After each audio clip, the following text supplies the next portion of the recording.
Hello and very good morning dear students. कैसे हैं आप लोग। आशा करता हूँ आप सभी स्वस्थ होंगे। प्यारे बच्चों, पिछले सेशन में हम सभी ने एडवर्ब्स को जाना था और बहुत ही अच्छी तरह से इसके 5 भेदों को भी, दैट मीन्स इसके काइंड्स को भी जाना था।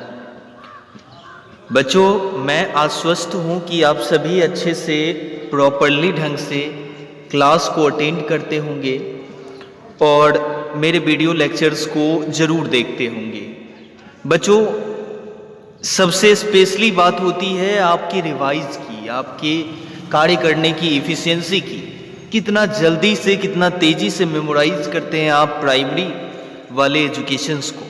ठीक है, तो अभी जो हमारा वीडियो लेक्चर्स आपके पास जा रहा है, अगर आप इसे लाइक, शेयर और सब्सक्राइब नहीं किए हैं, साथ ही बेल आइकन को नहीं दबाए हैं, तो ज़रूर आप इसे प्रेस कीजिए, जिससे आपको मेरे वीडियोस लेक्चर जो सुशील सर क्लासेस के नाम से यूट्यूब पर मौजूद है वो देखने को मिलेगा। बच्चों, आइए, आज 19 मई है और आज हम लोग अगले काइंड्स की जानकारी विस्तार पूर्वक लेते हैं। आगे बढ़ने से पहले मैं यहाँ आपको बता देना चाहता हूँ कि वो जो 5 काइंड्स को आप सभी ने मेमोराइज किया था, याद किया था, वो कोई और नहीं, क्या सब था? तो एक बार मेरे साथ दोहराएंगे। एडवर्ब्स ऑफ टाइम था, एडवर्ब्स ऑफ फ्रीक्वेंसी था, एडवर्ब्स ऑफ प्लेस था, एडवर्ब्स ऑफ मैनर था और एडवर्ब्स ऑफ डिग्री था। प्यारे बच्चों, आशा करता हूँ आप सभी इन 5 को अच्छी तरह से फिंगर टिप्स पे याद किए होंगे। आज का जो वीडियो लेक्चर है वो स्पेशली आप सभी को इम्पोर्टेंटली है।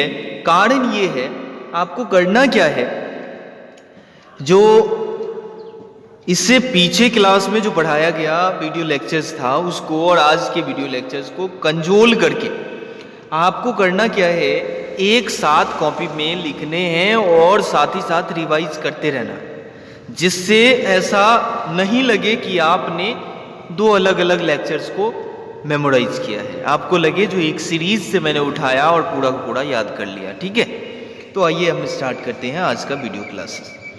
देखिए, अब जो एडवर्ब्स के अगले काइंड है वो है 6 नंबर का, और 6 नंबर में है adverbs of affirmation and negation.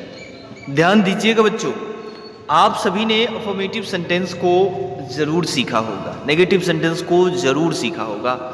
अब क्रिया विशेषण के रूप में, एडवर्ब्स के रूप में इसका कैसे प्रयोग किस किस तरह से किया जाता है, यह जानना बेहद ही जरूरी है।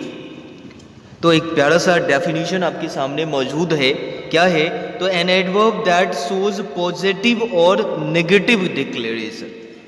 देखिए बच्चों, यहाँ पॉजिटिव का मतलब हुआ सकारात्मक, ठीक है, स्वीकारात्मक कहिए या सकारात्मक कहिए, और नेगेटिव का मतलब ये जान लीजिए जो नकारात्मक, नहीं वाला।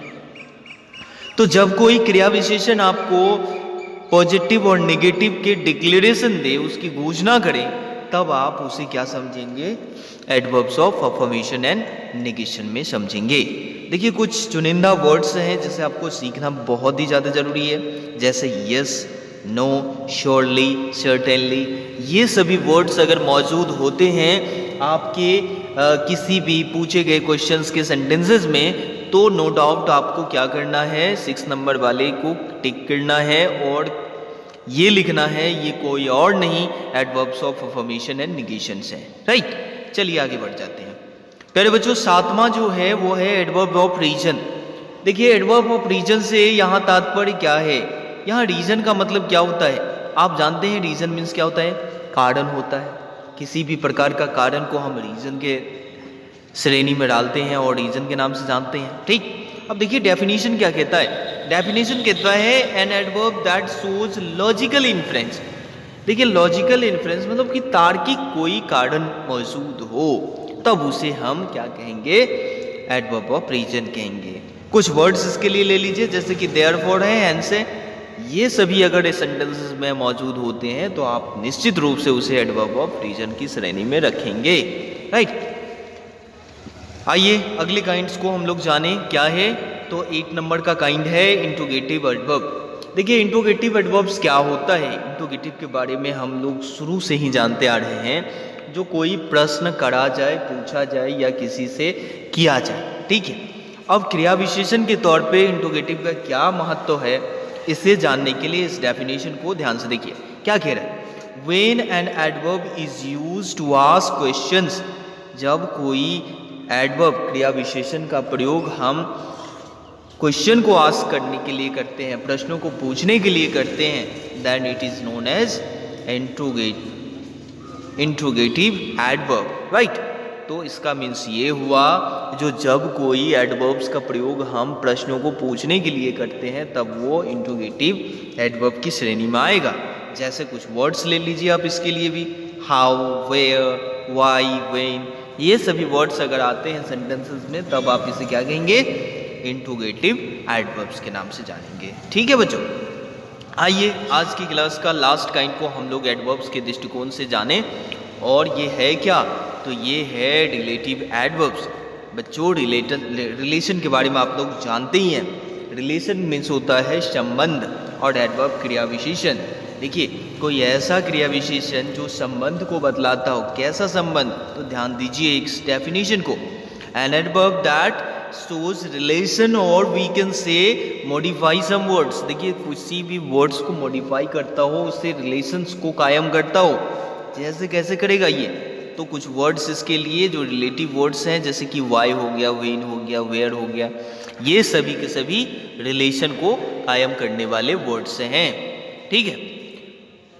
तो आज के सेशन में हम लोगों ने क्या सीखा? आज के सेशन में हम लोगों ने सीखा adverbs of affirmation and negation को सीखा, एडवर्ब्स ऑफ रीजन को सीखा, इंट्रोगेटिव एडवर्ब्स को सीखा और रिलेटिव एडवर्ब्स को सीखा, ठीक है। तो मैं आशा करता हूँ आप सभी इसे अच्छे से लिखेंगे, कॉपी पे ढंग से लिखेंगे और बहुत ही बेहतर ढंग से समझते हुए। देखिए दो तरीकाएँ हैं। तरीका क्या है? तो एक तरीका है आप इसे ढंग से लिखिए और दूसरा तरीका है समझ के लिखिए, ठीक है, जिसके द्वारा आपको बेहतर ढंग से मेमोराइज होगा। देखिए हम लोग अक्सर याद करते हैं लेकिन होता नहीं, तो ठीक है। तो मैं इसके लिए RWC का फॉर्मूला आपको नेक्स्ट क्लास में मैं बताने वाला हूँ, जो बहुत ही इम्पोर्टेंट होगा। आप सभी RWC के फॉर्मूला को देखना नहीं भूलिएगा, जिससे आपकी मेमोराइज करने की, याद करने की क्षमता गारंटीड है, जो बढ़नी ही बढ़नी है, ठीक है। तो आज इसको देखिए, एंजॉय कीजिए। मिलते हैं अगले क्लास में, तब तक के लिए स्वस्थ रहिए, अच्छे से रहिए। Thank you very much.